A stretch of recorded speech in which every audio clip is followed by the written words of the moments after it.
नमस्कार दोस्तों, मैं विक्रम लिख स्वागत करता हूं आप सबका अपने YouTube चैनल पर। हम आज के देश के सबसे बड़े मुद्दे के साथ, जिसका हमारी और आपकी ज़िंदगी पर सीधा असर होगा, जिसका असर हर देशवासी के ऊपर होगा। इंडिया या भारत। 5 सितंबर से अब तक देश में दोनों नामों पर सियासी बवाल मचा हुआ है। कहा जा रहा है कि मोदी सरकार संविधान में बदलाव करके देश के नाम में थोड़ा सा बदलाव कर रही है और अब देश का नाम सिर्फ भारत रह जाएगा, इंडिया नाम से देश को अब नहीं जाना जाएगा। इस मुद्दे की शुरुआत हुई आरएसएस प्रमुख मोहन भागवत के एक बयान के साथ, जिसमें उन्होंने कहा कि इंडिया अंग्रेज़ों की निशानी है, हमें अपने देश को भारत नाम से जानना चाहिए। इस अफवाह को बल मिला G20 में राष्ट्रपति का इनविटेशन जो गया राष्ट्राध्यक्षों के पास, उस इनविटेशन से, जिसमें राष्ट्रपति को प्रेसिडेंट ऑफ भारत नाम से संबोधित किया गया। एक चर्चा ये भी चली कि सरकार विशेष स्तर इसीलिए बुला रही है कि इस विशेष सेशन में इसके ऊपर एक प्रस्ताव लाया जाएगा जिसके तहत इंडिया का नाम देश के नाम से हटा दिया जाएगा।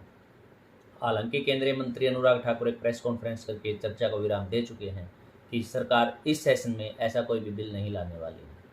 लेकिन एक सवाल जो हम सबके सामने है और एक बहुत बड़ा सवाल है कि सरकार अगर इंडिया शब्द को हटाती है तो उस पर खर्चा कितना आएगा, देश पर इसका बोझ इतना कैसे बढ़ जाएगा। हालांकि भारत पहला देश नहीं है जहां पर नाम बदलने की प्रक्रिया चल रही है। लेटेस्ट जो उदाहरण हमारे सामने है वो तुर्की का है, जिसको तुर्की नाम से जाना जाता है। इसको बदलने की एक प्रक्रिया होती है। देश में इस नाम को बदलने की प्रक्रिया के बाद संयुक्त राष्ट्र के पास एक प्रस्ताव भेजा जाता है कि हम अपने देश का नाम बदलना चाहते हैं, जिसको मान लिया जाता है और उसके बाद पूरी दुनिया में विशेषकर ऑफिशियली ये नाम प्रचलित हो जाता है, जैसे अब तुर्की प्रचलित हो गया है। क्या खर्चा आएगा देश का नाम बदलने के ऊपर? अगर नाम बदला जाता है तो सभी डॉक्यूमेंट जैसे आधार कार्ड, पैन कार्ड से लेकर के पासपोर्ट और हर छोटे बड़े हर जगह जहाँ भी इंडिया शब्द है उसको हटाने की एक प्रक्रिया शुरू की जाएगी। यानी कि आपको अपने सभी डॉक्यूमेंट दोबारा बदलने होंगे। देश की जितनी भी वेबसाइट हैं, जिन लोगों का डोमेन है, उन सबको हमको बदलना पड़ेगा और इसके अलावा भी बहुत सारे बदलाव करने होंगे।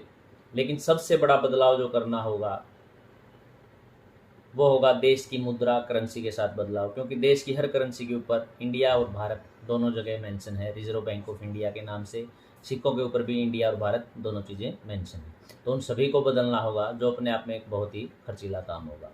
तो लेकिन जो खर्चा होगा उसको मापा कैसे जाएगा? इसके लिए बहुत से मॉडल पहले भी दिए गए हैं, लेकिन जो सबसे फेमस मॉडल है वो है साउथ अफ्रीका के एक वकील ने दिया था, जिसका नाम था डैरेन ओलिवर। तो ओलिवर ने अफ्रीकी देशों में नाम बदलने की प्रक्रिया को किसी एक बड़ी कंपनी के कॉरपोरेट की ब्रांडिंग एक्सरसाइज से उन्होंने इसकी तुलना की थी। उनके मुताबिक एक कॉरपोरेट हाउस की एक एवरेज मार्केटिंग कॉस्ट होती है, उसके रेवेन्यू का 6% के आसपास होती है। वही रीब्रांडिंग एक्सरसाइज का खर्च कंपनी के मार्केटिंग बजट का 10% तक हो सकता है। ओलिवर के इसी मॉडल की मदद से भारत के लिए होने वाले खर्चे का भी अनुमान लगाया जा रहा है।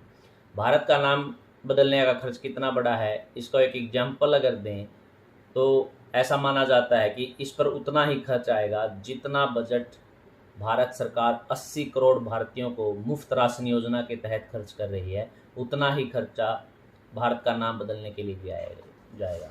तो कितना होगा वो खर्चा? यह आंकड़ा निकला कैसे? तो एक रिपोर्ट के मुताबिक 2023 में ख़त्म हुए वित्तीय वर्ष का जो भारत का रेवेन्यू था वो लगभग था 23,84,000 करोड़ रुपए। तो इसी आंकड़े को और ओलिवियर मॉडल को अगर हम मिक्स करेंगे तो वो खर्चा आएगा भारत का नाम बदलने में लगभग 14,304 करोड़ का खर्च।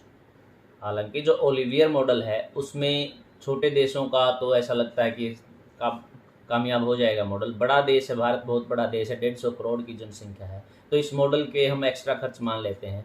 हमारी करेंसी अफ्रीकन देशों की तुलना में बहुत ज़्यादा बड़ी है, देश में बहुत ज़्यादा नोट प्रचलित हैं, तो उन सबको बदलने का खर्चा भी एक आएगा। वो खर्च इस मॉडल के तहत नहीं आता, उसको अलग से अगर कैलकुलेशन किया जाएगा। ये मॉडल 2018 में साउथ अफ्रीका के एक देश स्वाजीलैंड, जिसको बाद में रस्वाती की रख दिया गया था, उसका अनुमान इसने 500 करोड़ लगभग लगाया था कि 500 करोड़ का लगभग खर्चा आ जाएगा, जो कि सही साबित हुआ था। नोटबंदी हालांकि इसका हिस्सा नहीं था। जब पिछली बार नोटबंदी हुई थी तो देश के ऊपर नोट छापने का खर्च लगभग 7,000 करोड़ आया था, जबकि सिर्फ 2 नोट बदले गए थे। पूरे देश की करेंसी बदलने के लिए कितना खर्चा आएगा, उसका एक मोटा मोटा अनुमान लगाएं तो 10-12 हज़ार करोड़ रुपए का खर्चा वो भी आ जाएगा। तो 14,000 करोड़ वो और 12,000 करोड़, लगभग 25,000 करोड़ का खर्च देश का नाम बदलने में सरकार का खर्च आएगा।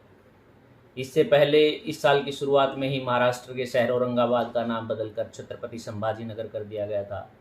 कुछ दिनों पहले गुड़गांव हरियाणा का गुरुग्राम कर दिया गया। इलाहाबाद का नाम बदलकर प्रयागराज कर दिया गया।